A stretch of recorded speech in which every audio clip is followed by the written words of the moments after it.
I recently read an article in which they highlighted an opportunity to volunteer for people that I thought was really interesting. They were looking for people to volunteer to cuddle with babies, like newborn babies, but not just any babies. They were looking for people to cuddle with drug-addicted babies.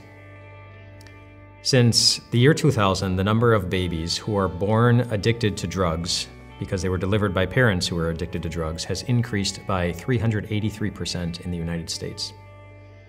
That is substantial. And these babies, who are incredibly vulnerable, have no ability to take care of themselves, have no ability to help themselves.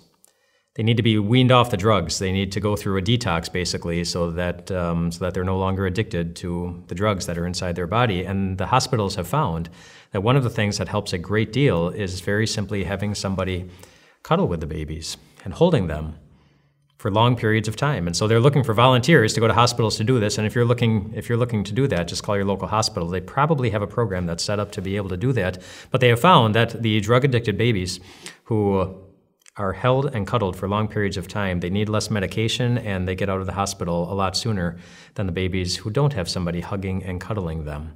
They're vulnerable and they need help. This week in our talks together, we're going to be spending some time talking about how Jesus knows that we are vulnerable. Maybe not in exactly the same ways, but in many ways. He really acknowledges that when he uses the comparison to us as sheep and him as our shepherd. Sheep are incredibly vulnerable. It's not really all that flattering that the Bible compares us to sheep. I once saw a video of a sheep that got stuck in a tire swing.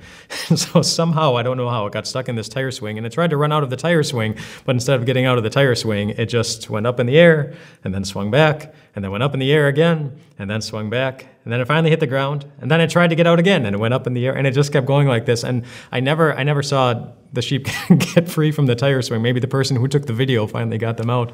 But it was completely vulnerable to getting stuck, and sheep are vulnerable to getting stuck. They have these short little stubby sheep legs that can't get them out of much trouble, and they're just soft and fluffy on the outside, so they get stuck in the thorn branches. And sheep are not only vulnerable to getting stuck, they're also vulnerable to getting hurt. Sheep have very poor eyesight. They can't tell if this fuzzy blob coming at them is another little lamb or a fierce mountain lion until it's too late. They're pretty defenseless. They don't have the strength of an ox. They don't have the tail of a scorpion. They don't have the teeth of a shark to defend themselves. They have nothing. They're vulnerable. And so are we. So are you.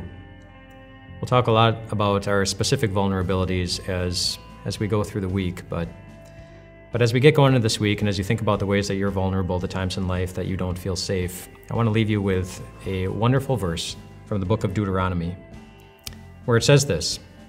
It says that underneath you are God's everlasting arms. Underneath you are God's everlasting arms. Maybe you feel vulnerable like those little drug-addicted babies, and you feel completely helpless to be able to move on in life with any kind of confidence. Well, underneath you are God's everlasting and loving arms. And they're the arms of a God who knows how it feels to be vulnerable. He was vulnerable on a cross. He was vulnerable in human skin. Vulnerable enough that his blood was shed, his skin was pierced. And through all of that, he proved that he's going to love you through everything. Those are the arms we're going to find refuge in this week. I'm glad to be here with you doing just that. Hey everyone, Pastor Mike here with Time of Grace. Thank you so much for checking out our podcast, and we'd love for this podcast to be a blessing to you in the days to come. So if you could share this podcast, subscribe so that every episode ends up in your feed, or just leave us a review, we would love more and more people to hear this message so that their lives can be surrounded and blessed by the grace of God. Thanks again, and have a wonderful day.